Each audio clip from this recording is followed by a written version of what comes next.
ఈ traffic signals దగ్గర బిచ్చగాళ్ళు ఉంటారు కదా సార్, వాళ్ళకి డబ్బులు వేస్తూ ఉంటారు. సో యాచకులు లేని నగరంగా మార్చాలి అని చెప్పి ఒక 10 నగరాలు పైలట్ ప్రాజెక్టుగా కేంద్ర సామాజిక న్యాయ సాధికార మంత్రిత్వ శాఖ చేపట్టింది సార్. దీనిలో ఇండోర్లో ఎవరైనా బిచ్చగాళ్ళకి బిచ్చం వేస్తే కేసులు పెట్టబోతూ ఉన్నారు అనేది వార్త సార్. ఇది కరెక్ట్? బెగ్గర్ ఫ్రీ సిటీస్గా చేయాలనేది కేంద్ర ప్రభుత్వ పథకం. వాస్తవంగా అది మన హైదరాబాద్ కూడా ఉంది సార్. హైదరాబాద్ ఉంది, బెంగళూరు ఉంది, చెన్నై ఉంది. సో అందులో ఇండోర్ కూడా ఉంది. అయితే ఇండోర్లో డిస్ట్రిక్ట్ అడ్మినిస్ట్రేషన్ తీసుకున్న నిర్ణయం ఏంటంటే బిచ్చగాళ్లకు ఎవరైనా బిచ్చం వేస్తే ఎఫ్ఐఆర్ దాఖలు చేస్తారు. అంటే బహుశా ఇప్పుడు మరి ఆ సీసీటీవీ ఫుటేజ్ ఆధారంగా చేస్తారా, దానికి ఒక కంట్రోల్ రూమ్ పెడతారా, లేదంటే ఆ బిచ్చగాళ్ళకు బిచ్చం వేస్తున్న పట్టుకోవడానికి ఒక టాస్క్ ఫోర్స్ పెడతారా తెలియదు. ఇప్పుడు అలా పట్టుకోవడం ఎట్లా అనేది కూడా పాయింట్ అవుతుంది. బిచ్చగాళ్ళని అక్కడ లేకుండా చేస్తే సరిపోతుంది. అదే మీరు అడిగిందే ఫండమెంటల్ క్వశ్చన్. బిచ్చగాళ్ళు లేకపోతే బిచ్చం వేస్తాడు ఎట్లేస్తాడు? సమస్యకు మూలం ఎక్కడ అనేది అర్థం కావాలి. ఇప్పుడు మేము బిచ్చగాళ్ళే లేకపోతే బిచ్చం వేసేవాడు ఉండడు కదా. ఏది ముందు ఏది వెనక అనేది అర్థం కావాలి కదా. బిచ్చగాళ్ళు లేకపోతే కూడా బిచ్చం వేస్తారా ఎవరికన్నా? అందువల్ల పరిష్కరించాల్సిందేమో బిచ్చగాళ్ళు లేకుండా చేయడం. వీళ్ళు చేస్తున్న పనిష్మెంట్ ఏమో బిచ్చమేసే వాళ్ళ మీద. అందువల్ల పబ్లిక్ పాలసీ ఎంత మూర్ఖత్వంతో ఉంటుందంటానికి ఇది ఒక ఉదాహరణ. దానికి ఒక లాజిక్. వాస్తవంగా ఈ బెగ్గర్ ఫ్రీ సిటీస్గా చేయాలన్న కేంద్ర ప్రభుత్వ పథకం ఇండోర్లో కూడా వాళ్ళకి రీహాబిలిటేషన్ కూడా చేస్తున్నారు. మనం కేవలం వార్తలు ఒక డైమెన్షనే మనం మాట్లాడకూడదు. ఈ వార్తలోనే ఉన్న అంశం ఏంటంటే, నేను చూశాను ఆ వార్త.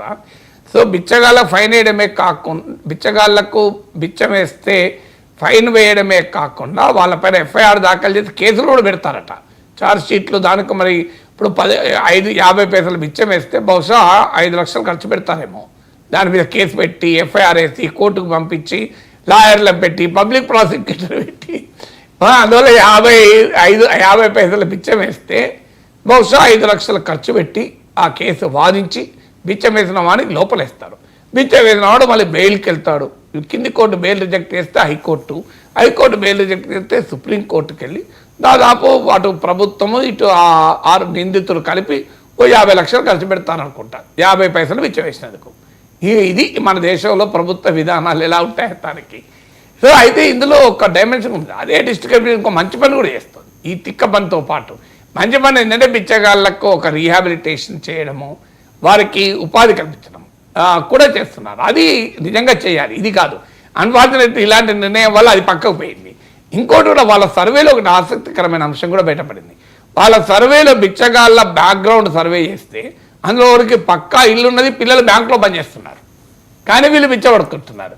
ఇంకో బిచ్చమడుకునేవాడు రాజస్థాన్ నుంచి వచ్చి ఒక హోటల్లో ఉంటారు. ఫ్యామిలీ మొత్తం హోటల్లో ఉంటూ బిచ్చపడుకుంటున్నారు. అంటే they can afford even hotel accommodation also. So ఇలాంటి బిచ్చగాళ్ళు కూడా ఉన్నారు.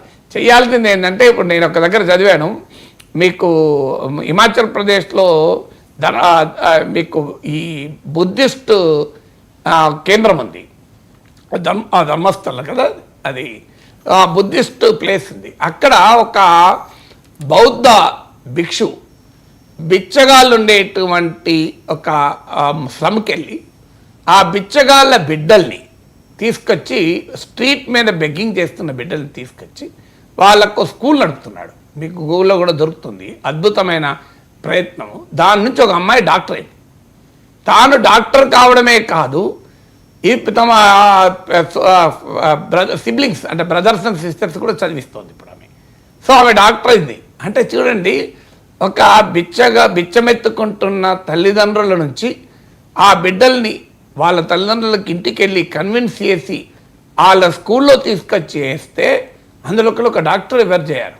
చూడండి ఎంత గొప్ప అడ్వాంటేజ్గా మారుతుంది. ఇది ఇలాంటివి మనం చేయగలగాలి. అయితే బిచ్చగాళ్ళలో కూడా ఇవాళ రకరకాల న్యూసెన్స్గా మారిపోయింది. నిజమే, ఇప్పుడు మనం కార్లో పోతున్నా కూడా పిచ్చెక్కిపోతుంటుంది. ఆ డోర్ ఇట్లా కొడుతూనే ఉంటారు. అందువల్ల బెగ్గర్ ఫ్రీ సిటీ చేయడంలో తప్పలేదు, చెయ్యాలి. కానీ చేసే విధానం ఏంటని, ఇవాంకా ట్రంప్ వస్తుందంటే బిచ్చగాళ్ళని తీసుకుపోయి ఇంకో కనబడేస్తారు. బిల్ గేట్స్ వస్తున్నాడు అంటే తీసుకెళ్లారు. అందువల్ల మనం చేయాల్సింది, బిచ్చగాళ్ళు లేని నగరాలు అంటే బిచ్చగాళ్ళను ఫిజికల్గా తీసుకుపోయి ఒకవేళ పడేయడమో బిచ్చం వేసుకున్న వారిపైన కేసులు పెట్టడం కాదు, బిచ్చమెత్తుకుంటున్న వారికి పునరావాసం చేయడము, వాళ్ళలో జెన్యున్గా ఉండే వాళ్లకు రిహాబిలిటేషన్ చేయడము, కావాలని బద్ధకంతో బిచ్చమెత్తుకున్న వారిపైన చర్య తీసుకోవచ్చు. వాళ్ళపైన నిజంగా కేసులు పెట్టాలి, బిచ్చమెత్తుకున్న వాళ్ళ మీద కాదు. మంచిగా పక్కా అవుతుంది, పిల్లలు బ్యాంకులో ఉద్యోగం చేసుకుంటూ బిచ్చమెత్తుకుంటూ వాడిపైన కేసు పెట్టాలి. సార్ అదే చూశాను sir, from beggar on streets of Himachal to doctor, everything about Pinky Haryan. ఆ అమ్మాయి పేరు పింకీ హరియాన్ సార్. అవునండి, ఆ ప్లేస్ కూడా చాలా బుద్ధిస్ట్ కేంద్రం. Yes sir. Right sir. ఇక ప్రతి వృత్తిలోనూ స్ట్రెస్ ఉంటుంది కదా సార్. మీకుండే స్ట్రెస్ మీకు ఉంటుంది, నాకుండే స్ట్రెస్ నాకు ఉంటుంది. బట్ అంటే ప్రేక్షకులకు స్ట్రెస్ ఉండకపోతే చాలు మన ప్రోగ్రాం చూడడం వల్ల. అది ముఖ్యం, ప్రేక్షకుల స్ట్రెస్ ఉంటే మంచిది కాదు. Yes sir. సో ఆ స్ట్రెస్ గురించి హోలనార్సిపూర్ తహసీల్దార్ గౌస్ అనుకుంటా ఆయన పేరు, సారీ ఏదో ఉంది, ఆయన కామెంట్ చేశారు సార్, పానీపూరి వాళ్ళు బెటరు, గోబీ మంచూరియా